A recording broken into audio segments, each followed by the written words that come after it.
कुछ cancers hereditary होते हैं, जैसे ब्रेस्ट, ओवेरियन कैंसर, इसका पर्टिकुलर सिंड्रोम है, HBOC सिंड्रोम बोलते हैं हमारी लैंग्वेज। ब्रेस्ट कैंसर एक एंटिटी नहीं है जो हम लोग एक समझ के चलते हैं ना कि ब्रेस्ट कैंसर है तो इसके अंदर बस एक ही टाइप का होता है। नहीं, ब्रेस्ट कैंसर अपने आप में 4 प्रकार का होता है। तो चांसेस हैं कि आपके जीन्स में कुछ ऐसे म्यूटेशन है जो आपके family to family carry out हो सकते हैं, अदरवाइज चांसेस कम है। वो इतनी डरी हुई थी कैंसर को लेके कि उन्होंने सब कुछ करा दिया अपना। आजकल सर्वाइवल को, जो हम पहले सोचते थे कि कैंसर का सर्वाइवल कुछ भी नहीं है, 15%, 20%, 5-5 साल पे, now we are able to increase it up to 60 to 80% also, because now they are trying to detect cancer at very early stages so that उसको पूरी तरह से क्योर किया जाए। चेंज इन वॉइस, जैसे हॉर्सनेस मैंने बताई, चेस्ट पेन, छाती में दर्द हो जाए, शॉर्टनेस ऑफ ब्रेथ, सांस लेना मुश्किल हो जाए, इनमें से कोई सा भी अगर सिम्टम है तो वो लंग कैंसर के वार्निंग साइंस हो सकते हैं।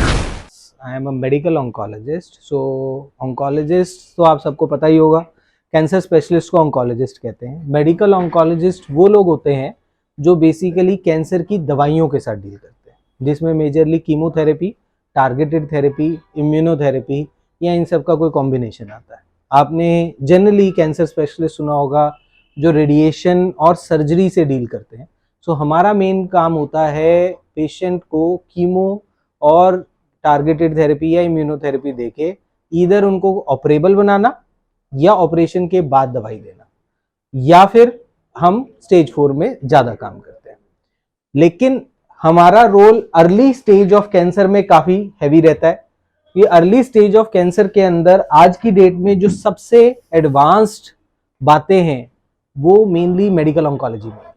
तो इस ब्रांच की हेल्प से हम आजकल सर्वाइवल को, जो हम पहले सोचते थे कि कैंसर का सर्वाइवल कुछ भी नहीं है, 15%, 20%, 5-5 साल पे, now we are able to increase it up to 60 to 80% also.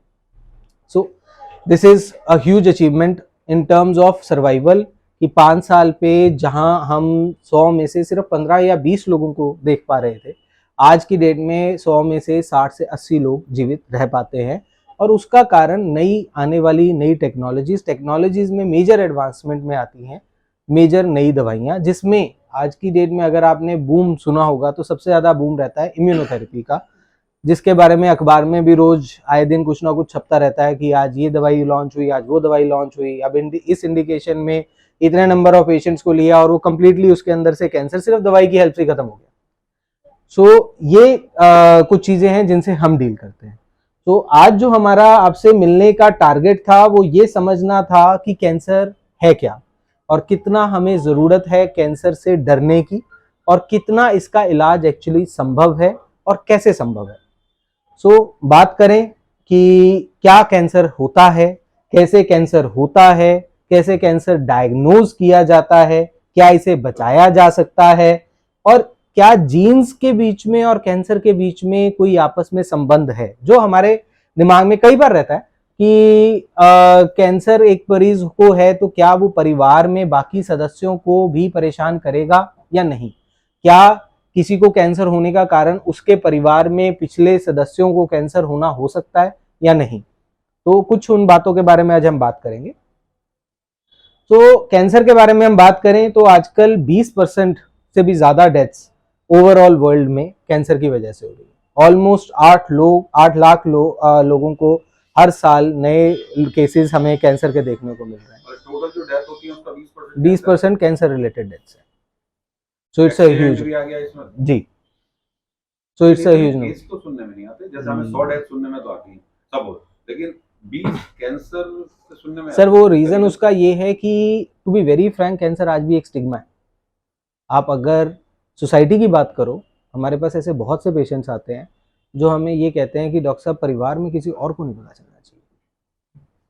या ये है कि डायग्नोस हॉस्पिटल एडमिट हो गया, अब लास्ट में जाके पता लगा ट्रीटमेंट इसका कर रहे थे और है कैंसर था, फिर ठीक है, हाँ, ये वाला तो कई ऐसे कारण है।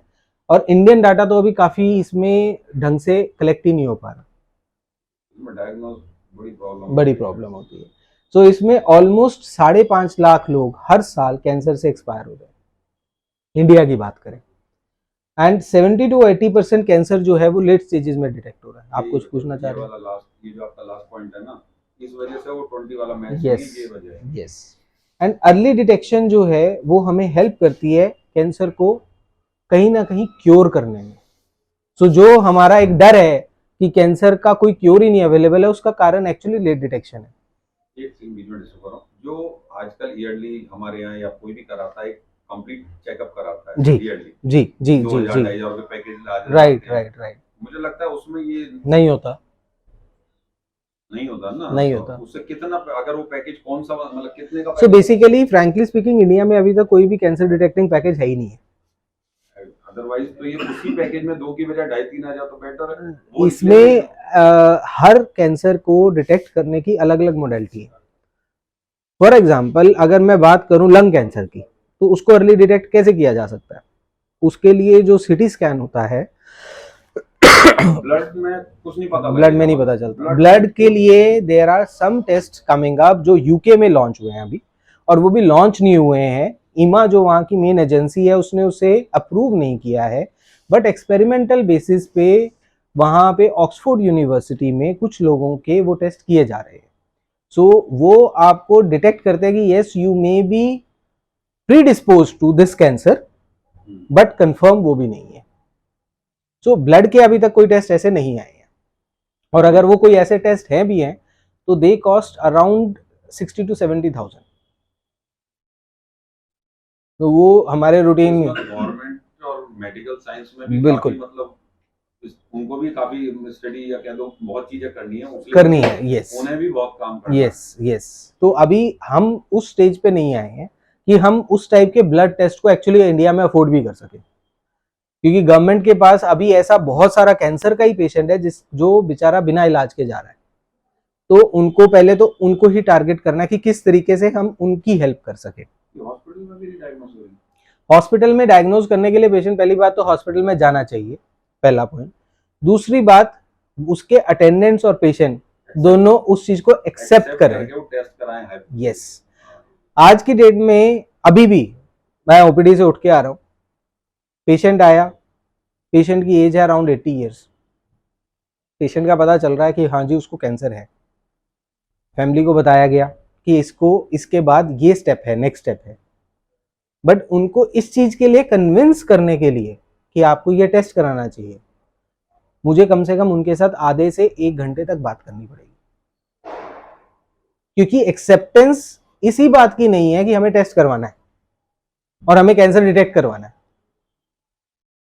सो जब तक हमारे मन में यही एक्सेप्टेंस नहीं होगी कि हाँ हमें कैंसर डिटेक्ट करवाना है, तब तक हम नहीं। और इसी में एक और एडिशन करता हूं, अभी कुछ दिन पहले लास्ट वीक की बात है, मेरे क्लिनिक पे एक पेशेंट आए who is actually now working in UK. उनके टेस्ट में एक थोड़ी सी एबनॉर्मेलिटी आई, बिल्कुल थोड़ी सी, और टू माय सरप्राइज वो इतनी डरी हुई थी कैंसर को लेके कि उन्होंने सब कुछ करा दिया अपना। तो ये बेसिक गैप है हमारी एक्सेप्टेंस का इस बात को लेके कि yes we are also predispose to cancer और हमें कैंसर के टेस्ट करवाने हैं। ये एक बहुत बड़ा गैप है। कुछ हद तक उसका एक कारण ये भी है कि सबको ये भी लगता है कि कैंसर का इलाज सिर्फ महंगा ही होता है, हम कैंसर का इलाज सस्ता कर ही नहीं सकते हैं, तो अगर हम डिटेक्ट कर भी लेंगे तो भी हम उसका इलाज नहीं कर पाएंगे, तो फायदा ही क्या है। तो एक ये मेंटेलिटी भी है। दाओ चीजें बहुत बदली भी हैं आज की डेट में, अगर कैंसर का इलाज अफोर्डेबल बनाने की कोशिश की जाए तो अफोर्डेबल हो भी सकता है, ऐसा नहीं है कि नहीं हो सकता है। चलो नेक्स्ट बात करते हैं causes. So genetics load the gun and environment pulls the trigger. इसका क्या मतलब है कि हमारे जीन्स में कहीं ना कहीं कुछ ना कुछ एबनॉर्मेलिटी है, तभी हम कैंसर को प्रोन होते हैं, और उसके अंदर जब हम एनवायरमेंटल फैक्टर्स कुछ और ऐड ऑन कर देते हैं जो हम आगे देखेंगे स्लाइड्स में, तो हमें कैंसर हो सकता है। जैसे हमें सबको पता है smoking is one of the biggest risk factor. Smoking से होने वाले ये कुछ कैंसर्स के बारे में इन्होंने यहाँ पे बताया।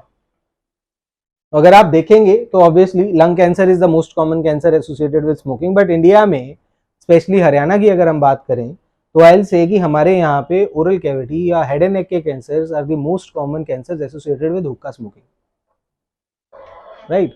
एंड द रीजन इज कि ये जो हुक्का हम लेते हैं that is actually much more crude as compare to the cigarette smoke, और वो मुंह में जमता है, वो यहाँ नहीं जमेगा तो पीछे जमेगा, पीछे नहीं जमेगा थोड़ा नीचे जमेगा, तो इसलिए इस एरिया के कैंसर इंडिया यहाँ है, इस रीजन में सबसे ज्यादा है।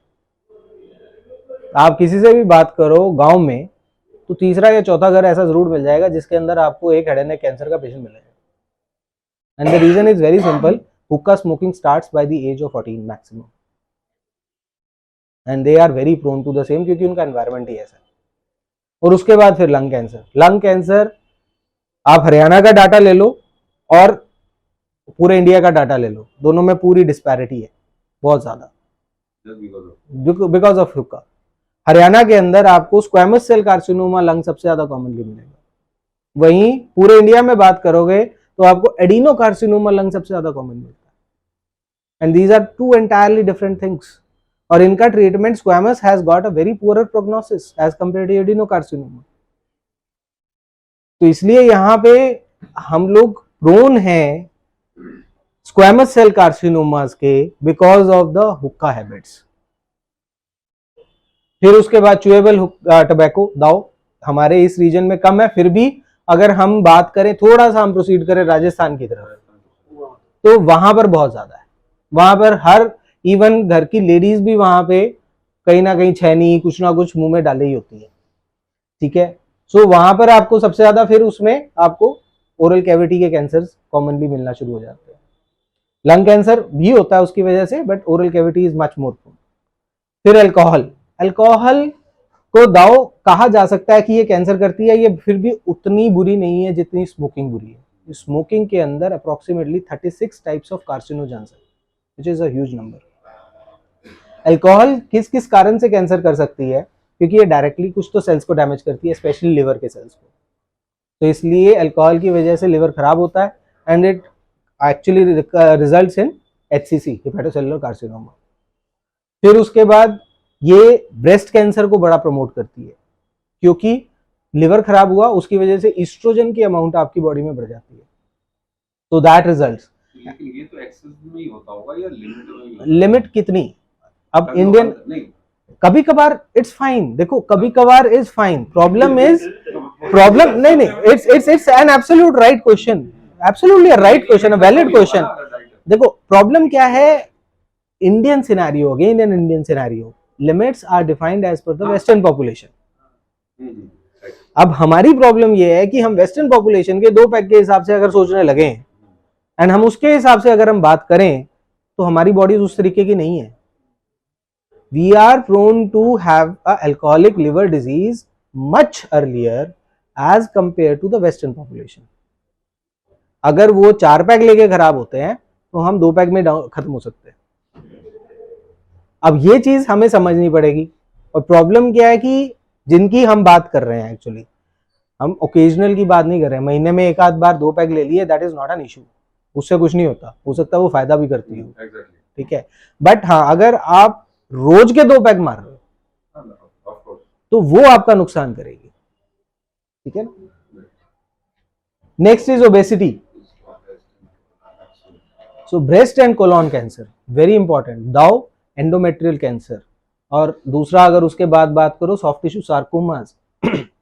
बहुत सारे ऐसे कैंसर हैं जो ओबेसिटी के साथ एसोसिएटेड है. फिजिकल एक्टिविटी ना होने से कौन से कैंसर होते हैं, वी कैन सी. पेट के ऑलमोस्ट सारे टाइप के कैंसर हो सकते हैं. Pancreas, gall bladder, liver, colon, stomach, oesophagus, all of them. पेट का कोई सा भी कैंसर हो सकता है आपको अगर आप ओबीज हैं. फीमेल्स में breast cancer, endometrial cancer very common. Prostate cancer males के अंदर after the age of 60. If you are obese you have very high chances of having a prostate cancer. So having a good physical activity is essential. Problem is कि हम excuse देते हैं अपने आप को कि यार टाइम नहीं है, इंक्लूडिंग मी. ऐसा नहीं है कि ये कोई खास जनरल पॉपुलेशन है, मैं भी उसी पॉपुलेशन का पार्ट हूँ. तो कहीं ना कहीं हम अपने आप को एक्सक्यूज दे देते हैं कि हम कैंसर से बचे कैसे, हमसे फिजिकल एक्टिविटी का टाइम ही नहीं है हमारे पास, which is actually very wrong. हम हर रोज 15-20 मिनट तो रोज अपने लिए निकाल सकते हैं, इसमें कोई बड़ी बात नहीं है. हेरिडिटरी. कुछ कैंसर्स हेरिडिटरी होते हैं, जैसे ब्रेस्ट, ओवेरियन कैंसर, इसका पर्टिकुलर सिंड्रोम है, HBOC सिंड्रोम बोलते हैं हमारी लैंग्वेज में, हेरिडिटरी ब्रेस्ट ओवेरियन कार्सिनोमास. फिर उसके बाद कोलॉन कैंसर्स, ये भी हेरिडिटरी होते हैं. तो हेरिडिटरी में मतलब पुरानी जनरेशन का तो मतलब क्या मतलब, ये तो देखो अगर मिलता है तब वो चेक करके पता लगता है, अदरवाइज तो. इसके अंदर क्या होता है बेसिकली, एक एज लिमिट होती है हर कैंसर के लिए। फॉर एग्जांपल अगर ब्रेस्ट कैंसर किसी फीमेल में 50 की एज से कम में हो रहा है, और एक पर्टिकुलर टाइप का ब्रेस्ट कैंसर, एक एंटिटी नहीं है जो हम लोग एक समझ के चलते हैं ना कि ब्रेस्ट कैंसर है तो इसके अंदर बस एक ही टाइप का होता है, नहीं, ब्रेस्ट कैंसर अपने आप में 4 प्रकार का होता है फर्दर। तो अब उसमें से एक प्रकार ऐसी है कि अगर वो है और वो 50 साल की उम्र से कम में हो रहा है, तो चांसेस हैं कि आपके जीन्स में कुछ ऐसे म्यूटेशन है जो आपके family to family carry out हो सकते हैं, अदरवाइज चांसेस कम है। सो इसके लिए आपको समझना पड़ेगा कि आपके मान लीजिए फैमिली में किसी को पता चला कि उसके परिवार में उसके फादर को या उसके ब्रदर को या उसकी मदर को किसी को कैंसर निकल आया, तो क्या चांसेस हैं कि उसको कैंसर हो सकते हैं। तो ये आपको तभी समझ में आएगा जब आप किसी कैंसर स्पेशलिस्ट के साथ बैठ के उसे एक बार समझोगे कि किस एज में हुआ, कितने लोगों को पहले था, आसपास कितने लोगों को परिवार में है, और आपके नीचे वाली जनरेशन में किसी को कोई समस्या है कि नहीं है। तो वो सारी चीजें डिफाइन करती हैं कि क्या हमारा कोई कैंसर हेरिडिटी रन कर रहा है कि नहीं कर रहा है। सिम्टम्स ऑफ कैंसर, बहुत ही वेग तरीके से अगर इसके अंदर हम बात करें तो बड़े अलग अलग टाइप के सिम्टम्स हैं, बट कुछ पर्टिकुलर सिम्टम्स होते हैं। जैसे आपका वेट लॉस हो जाए, किसी पेशेंट को आदमी कहता है मेरा 6 महीने में 10 किलो वजन घट गया जी, कई बार सुनने में आता है। हम लोग ओपीडी में बैठे होते हैं, कई पेशेंट हमारे पास इस कंप्लेंट के साथ आते हैं, क्योंकि ये एक बड़ा कॉमन सा सिम्टम है। दूसरा, 6 महीने से ज़्यादा खांसी चल रही है, बलगम आ रहा है, बलगम में कभी खून आ रहा है, पेशाब आ रहा है, पेशाब में खून आ रहा है, पेशाब मुश्किल से आ रहा है, रुक रुक के आ रहा है, बार बार आ रहा है, ये भी कैंसर के कारण हो सकते हैं। बार बार पेशाब में इन्फेक्शन हो जाती है, जलन रहती है, तो ये पेशाब की थैली के कैंसर के कारण हो सकते हैं, प्रोस्टेट कैंसर का कारण हो सकता है। फिर उसके बाद आपकी बाउल हैबिट्स, यानी कि आपकी लैट्रिन करने की जो हैबिट्स हैं वो चेंज हो जाए। मान लीजिए आपको 2-3 बार जाना पड़ रहा है, जबकि आप इससे पहले जिंदगी में आमतौर पे रूटीन में दिन में 1 बार जाके आपका काम अच्छा चल जाता था, या आपको करने में प्रॉब्लम आने लग गई है, तो ये चेंज इन बाउल हैबिट्स। तो इस तरह की कोई प्रॉब्लम आने लगे, ये सब कैंसर के सिम्टम हो सकते हैं। जैसे मेरे फादर को अभी क्या होने लगा, ही इज अराउंड 80। जी, तो पहले तो उनको सुबह जाना पड़ता था, अब सुबह तो उनका बंद हो गया है, उनको रात को ही जाना पड़ता है। राइट, रात को भी ऐसा आता है कि उनको रोकना मुश्किल हो जाता है, कई बार तो भागना पड़ता है एकदम। हो जाता है कई बार। यस, तो मतलब इसमें कुछ है, बिल्कुल इम्पोर्टेंट है ये।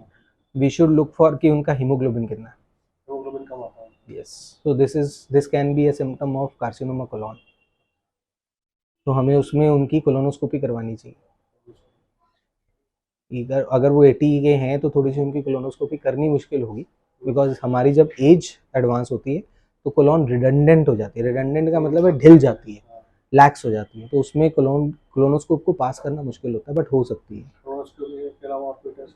Best is colonoscopy. उससे पहले आप फीकल इम्यूनोकेमिकल टेस्ट करवा सकते हैं, एफआईटी टेस्ट होता है, स्टूल फॉर अकल्ट ब्लड करवा सकते हैं, दोनों। गैस्ट्रो को सबसे पहले को गैस्ट्रो को दिखाएं, गैस्ट्रो से समझें, और फिर उसके बाद कोलोनोस्कोपी जरूर करवाएं। कोलोनोस्कोपी से बेटर टेस्ट अभी तक कुछ नहीं है इस चीज़ को डिटेक्ट करने के लिए। अगर वो नेगेटिव आ जाता है देन वी आर, एंडोस्कोपी से कुछ नहीं होगा, बिकॉज इसके अंदर मेन प्रॉब्लम कोलोन की है। फिर उसके बाद आता है, अब जैसे हम जिस प्रदेश में बैठे हैं हरियाणा में तो यहाँ पर सबसे ज्यादा कॉमन जो कैंसर देखने को मिलते हैं लैरिंजियल कार्सिनोमास, गले के कैंसर। तो गले के कैंसर के अंदर क्या प्रॉब्लम है? Persistent hoarseness. ऐसा नहीं कि खांसी हुई थी और उसके 2-3 हफ्ते तक अगर खांसी वो रह रही है तो वो भी कहीं कैंसर का सिम्टम है, ऐसा बिल्कुल नहीं है। पर हाँ, अगर हमें 6 महीने 1 साल तक किसी पेशेंट को या 3 महीने से परसिस्टेंटली हॉर्सनेस हो रही है और वो बढ़ती चली जा रही है, हॉर्सनेस का मतलब आवाज में बदलाव, या अगर मैं ऐसे बात कर रहा हूँ इस तरह की आवाज हो जाए, दिस इज हॉर्सनेस। अगर इस तरह का कुछ होता है, सोरनेस इन नेक माने दर्द होने लग जाए, गला घुमाने पे या इवन खाना निगलने में कोई प्रॉब्लम आने लग जाए, या आपको यहाँ पर कोई फील हो कि यहाँ पर कोई गांठ बन गई है, तो ये लैरिंजियल कार्सिनोमा के सिम्टम्स हो सकते हैं। One has to be very particular about it.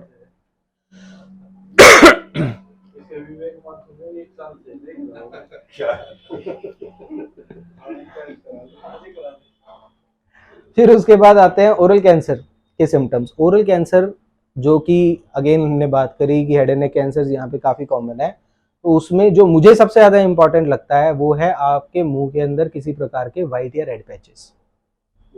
White या रेड पैचेस अगर ये दिखते हैं सो बी वेरी केयरफुल, और स्पेशली अगर आप स्मोकर या टबैको च्यूअर हैं तो उस सिचुएशन में इसकी प्रेजेंस इज वेरी हार्मफुल। ये कभी भी कैंसर में कन्वर्ट हो सकता है। ये होता है ल्यूकोप्लेकिया या अरिथ्रोप्लेकिया, और किसी किसी पेशेंट में होता है अरिथ्रोल्यूकोप्लेकिया, यानी कि दोनों ही चीजें साइमल्टेनियसली चल रही है। फिर उसके बाद फिक्सेशन ऑफ टंग, ये तो बेसिकली क्या है कि आपका कैंसर बन चुका है, अब कैंसर बनने के बाद उसने जीभ को दबा दिया और उसने पकड़ के रखा हुआ, आप जीभ नहीं उठा पा रहे हैं, इस तरह की कोई समस्या आए। Non healing ulcer, non healing ulcer माने कोई छाला हुआ, छाले हम सबके मुंह में हो ही जाते हैं रूटीन में, बट यूजुअली हमने देखा है कि हफ्ते के अंदर अंदर वो खत्म हो जाते हैं। अब अगर किसी पेशेंट को 3 महीने से ज्यादा का कोई छाला है तो उसकी बायोप्सी होनी जरूरी है। अगर हम उसको, कोई भी डॉक्टर के पास आप जा रहे हैं, अगर वो आपको बायोप्सी एडवाइस नहीं कर रहा और पेशेंट का छाला 3 महीने के ऊपर का है, देन आपको डॉक्टर चेंज करना पड़ेगा। You should be very careful. Non healing ulcer कहीं पे भी हो बॉडी में, it can be a cancer, it can be a cancer. In non healing के लिए या तो उस वुंड का इन्फेक्ट होना जरूरी है, उसमें कोई ना कोई इन्फेक्शन होनी चाहिए, या फिर उसके अंदर ऐसी कोई बीमारी होनी चाहिए जो उसको हील नहीं होने दे रही है। तो दूसरी चीज होती है कैंसर। डायबिटीज है उसके कारण भी डायबिटीज है तो उसमें इन्फेक्शन रहता है, उसमें कंटिन्यूस इन्फेक्शन होता रहता है, इसलिए नहीं हील हो रहा होता। उसके अंदर अगर आप उसको ढंग से साफ कर लो, उसका ग्रेनुलेशन टिश्यू बना लो, एक बार लाल लाल लाल टिश्यू आ जाए उसमें, वो हील कर जाएगा। फिर रिड्यूस माउथ ओपनिंग, इसको साइंटिफिक भाषा में बोलते हैं ट्रिस्मस, माने अभी तो मेरा मुंह खुल पा रहा है, मैं 4 उंगली अंदर डाल सकता हूँ, अगर मेरी ये 2 ही उंगली रह जाए अंदर डालने लायक और उसके बियॉन्ड में नहीं खोल पा रहा हूँ, तो that is also symptom of cancer. फिर उसके बाद लंग कैंसर के वार्निंग साइंस क्या है? क्रॉनिक कफ, जैसा मैंने बताया, क्रॉनिक कब होता है? जब वो 6 महीने के बियॉन्ड हो। कफिंग आउट ब्लड, ब्लड आ जाए। चेंज इन वॉइस, जैसे हॉर्सनेस मैंने बताई। चेस्ट पेन, छाती में दर्द हो जाए। शॉर्टनेस ऑफ ब्रेथ, सांस लेना मुश्किल हो जाए। इनमें से कोई सा भी अगर सिम्टम है तो वो लंग कैंसर के वार्निंग साइंस हो सकते हैं। कोलोरेक्टल कैंसर, जैसे blood in stools, change in bowel habits, feeling bloated, constipation, कब्ज रहना, बार बार लेटरिन आना, लेटरिन के रास्ते खून आना। जनरली वो खून जो होता है, अब इसके अंदर भी सिम्टम बड़ा स्पेसिफिक होता है। किसी किसी पेशेंट के अंदर अगर रेक्टल कैंसर हो, यानी कि इस पोर्शन का अगर वो कैंसर होगा तो उसके अंदर लाल खून आएगा और वो लेटरिन होने के बाद टपकेगा। और अगर वो कहीं यहाँ पे होगा तो उसके अंदर जो लेटरिन होगी उसके साथ में एक स्ट्रीक बन के खून आएगा, लेटरिन के ऊपर एक लाल रंग की धार बनी हुई होगी। तो ये इस तरह से अगर सिम्टम है तो इस तरह की प्रॉब्लम हमें हो सकती है।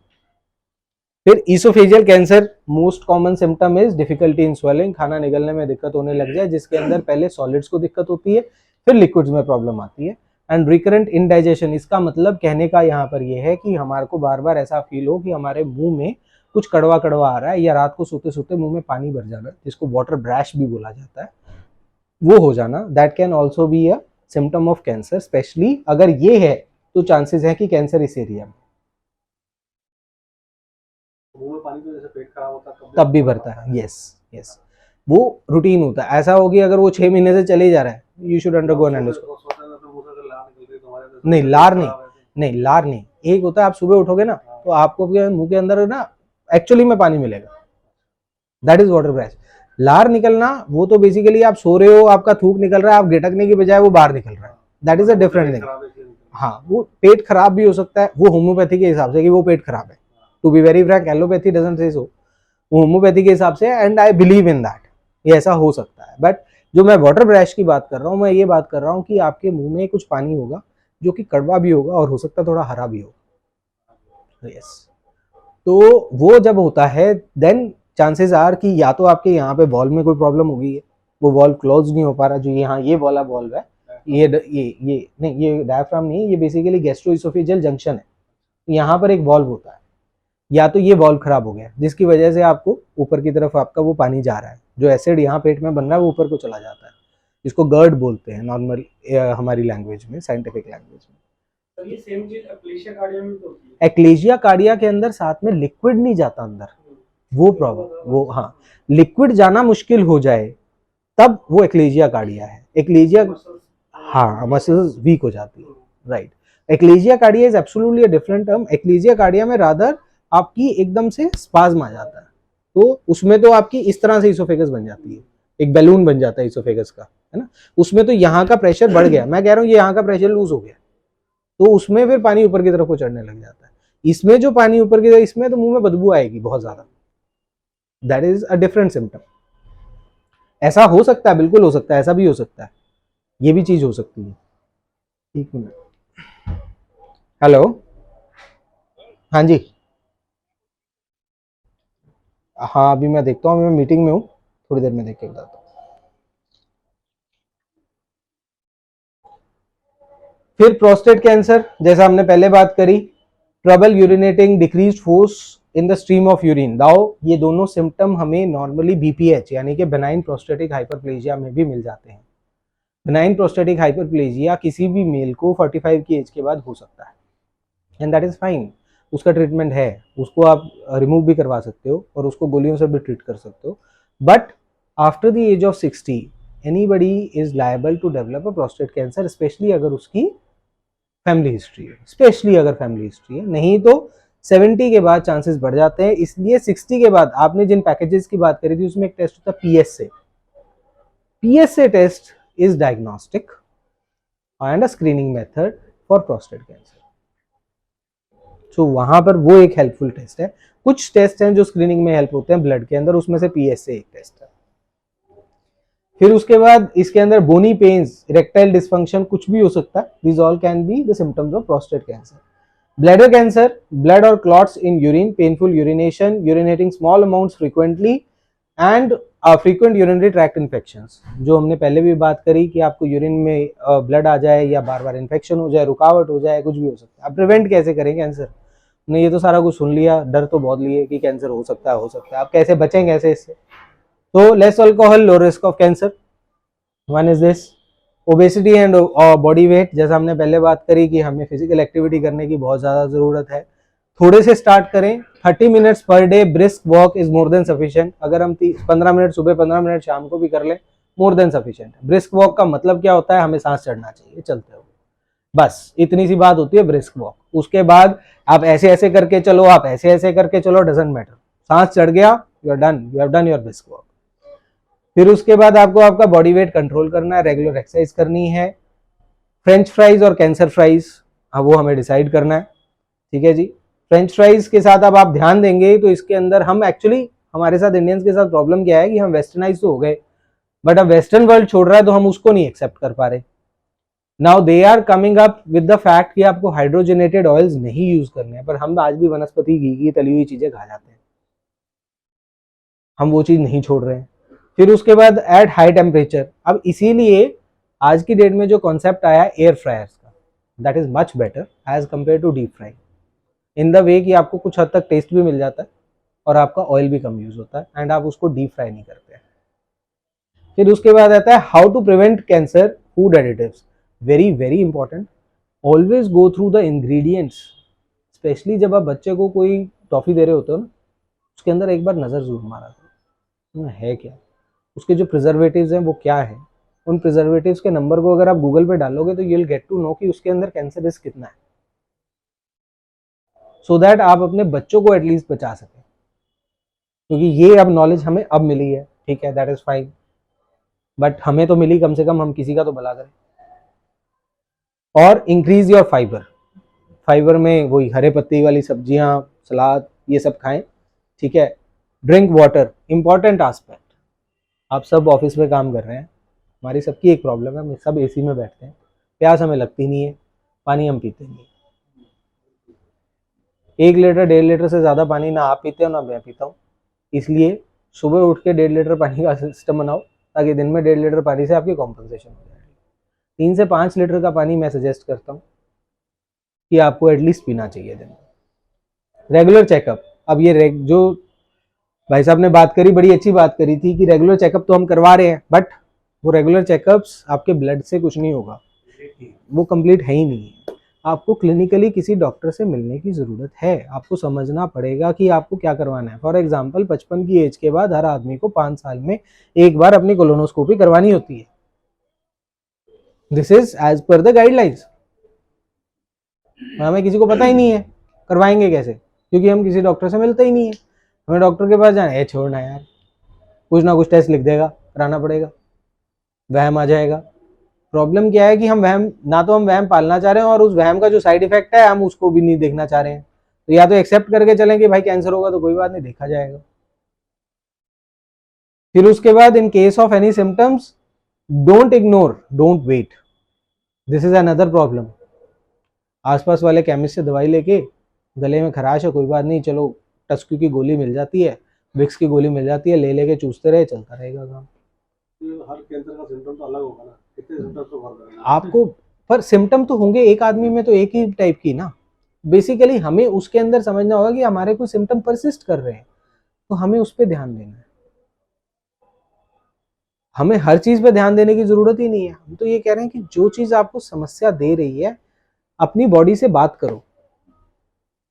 हम लोग बॉडी से बात ही नहीं करते।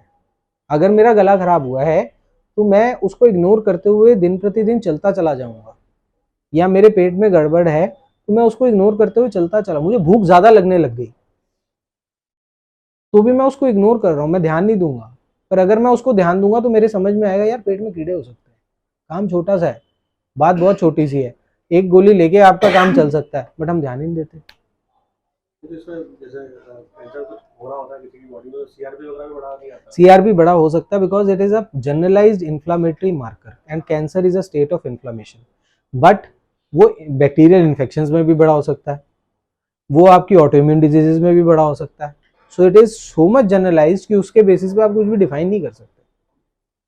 अब हो सकता है कि आपके पेट में दर्द चल रहा हो, ठीक है, और आप उसके अंदर अपना सीआरपी टेस्ट कराएंगे, आपका सीआरपी आ गया 55, ठीक है जी, ईएसआर आ गया उसके अंदर आपका 34, आपको समझ में आया यार कुछ तो गड़बड़ है, कोई तो इन्फ्लामेशन है। उसके अंदर आप सबसे पहले क्या चीज़ होगी, सबसे पहली दिमाग में जो किसी भी जनरल फिजिशियन की आएगी, वो भैया पेट में इन्फेक्शन है, गोली दे दो। 5 दिन का कोर्स किया, 5 दिन बाद आपको जो सा थोड़ा सा बेटर फील हुआ, लेकिन फिर उसके बाद फिर प्रॉब्लम आ गई। तो अब क्या करेंगे हम, अब वो वाली प्रिस्क्रिप्शन उठाएंगे, इसी को थोड़ा सा और लंबा खींच लेते हैं 3। Very common mentality, very common mentality. CRP का इसलिए पूछा कि जैसे फादर का बोल रहा था ना, 3 महीने पहले उनका सीआरपी भी बढ़ा हुआ आया था, ठीक है, उसके बाद में ये प्रॉब्लम चालू हुई है। हो सकता है जी, बिल्कुल हो सकता है। आपके फादर साहब का तो होना ही चाहिए, 55 की एज से ऊपर है, एच बी कम है, तो फॉर श्योर उसमें तो होना ही चाहिए, there is no doubt about तो एक बार करा लेते हैं। इट। बिल्कुल। फिर why early detection is important. Important क्यों है, हम इतनी बातें कर क्यों रहे हैं, हो गया कैंसर हो गया, 3-4 पे पकड़ा गया स्टेज पे तो भी क्या दिक्कत है, ट्रीटमेंट तो हो ही जाएगा।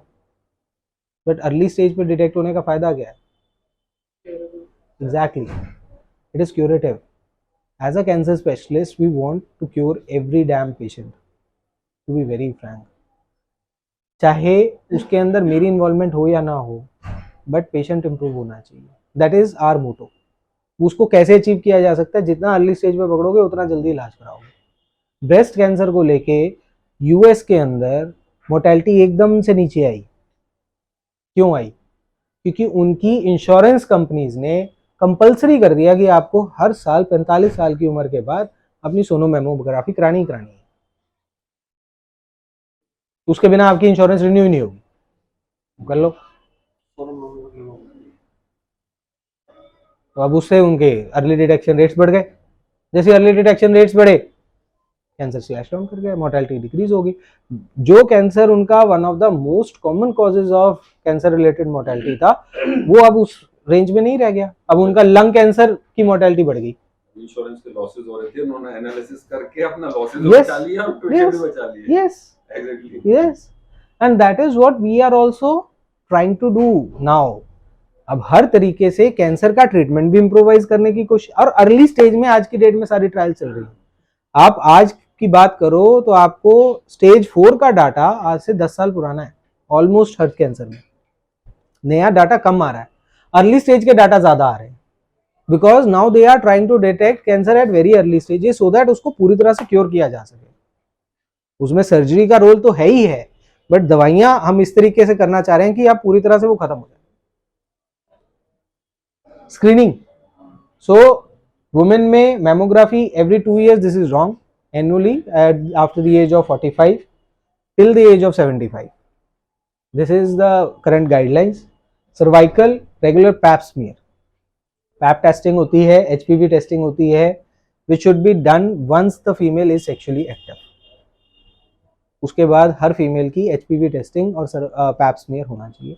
मेन के लिए lung cancer, any patient who is smoking and who has a history of more than 20 pack years with age of more than 50 should undergo low dose CT scan. X-ray is not a good modality. Low dose CT scan. Colon cancer, colonoscopy after the age of 50 to 55. Other tests are FIT. They have a sensitivity of only 70%. Colonoscopy has a sensitivity. This is the gold standard test. Colonoscopy is the gold standard test. Prostate cancer, PSA जो हमने बात करी। Oral cancer की screening, this is how it should be done. आपको शीशे में खड़े होना है और अपने मुंह को पूरी तरह से खंगालना है। These are the steps which we should do and these can also be done by a clinician. But अगर हम खुद से करते हैं तो हमारे को हमारी बॉडी के बारे में पता चलता है, which is better. Breast cancer, most common cancer in India, incidence increases with age, high risk mother और सिस्टर हैव ब्रेस्ट कैंसर, जैसे हमने बात करी। Regular cancer screening and early diagnosis can achieve cure. Pregnancy and breast feeding are protective for breast cancer, this is very very important. कुछ लोगों के हिसाब से, जिस लेडी की मैंने बात करी थी जो अपने कुछ एबनॉर्मल टेस्ट के लिए मेरे पास आए थे क्लिनिक में, शी वॉज वरिड कि उनको हार्मोन रिप्लेसमेंट थेरेपी मिला है, तो क्या वो उनको ब्रेस्ट कैंसर, ओवेरियन कैंसर होने के चांसेस हाई है? तो नहीं, उनको ब्रेस्ट कैंसर के चांसेस आई है, बिकॉज उसके अंदर हमने हार्मोन्स को यूज किया। प्रेगनेंसी में हार्मोन्स वेरी कर जाते हैं, ब्रेस्ट फीडिंग में हार्मोन्स वेरी कर जाते हैं, तो chances of getting breast cancer decrease. Obesity, diet, lack of physical activity, radiation exposure. Now radiation exposure is very important, इस पे मेरी एक वीडियो भी है। रेडिएशन एक्सपोजर के साथ क्या है कि हम सब आई डोंट थिंक हमें समझ में आता है कि रेडिएशन एक्सपोजर का मतलब क्या है। जनरल पॉपुलेशन की क्या बात करूं, मुझे लगता है डॉक्टर्स को भी नहीं समझ में आता कि what do we mean by radiation exposure.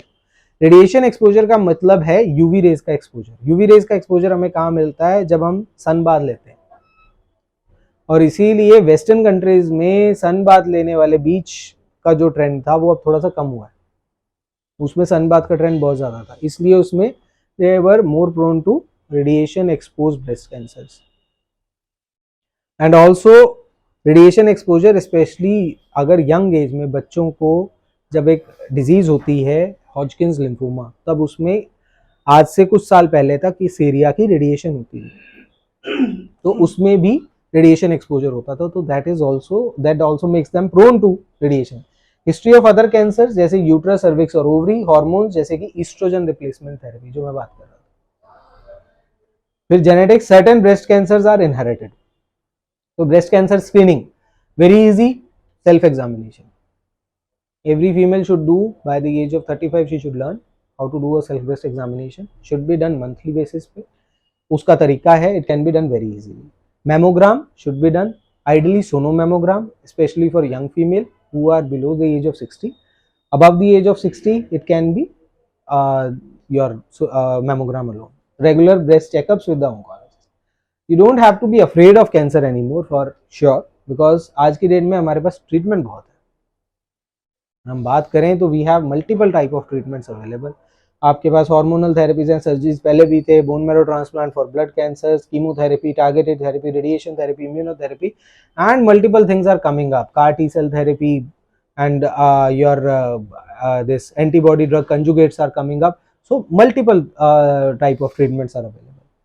So take home message is cancer is preventable if we take proper precautions. Cancer is curable if we get it detected early, and cancer can be treated at any stage. ऐसा नहीं है कि stage 4 है तो disease का treatment नहीं हो सकता, it can be treated. We have to understand that stage 4 though is not curable but is treatable. दोनों चीजें फर्क है, इलाज करने लायक और बीमारी को जड़ से खत्म करने लायक, दोनों में फर्क है, but yes it is treatable. So be alert, be vigilant, it saves life. Any questions? Most welcome.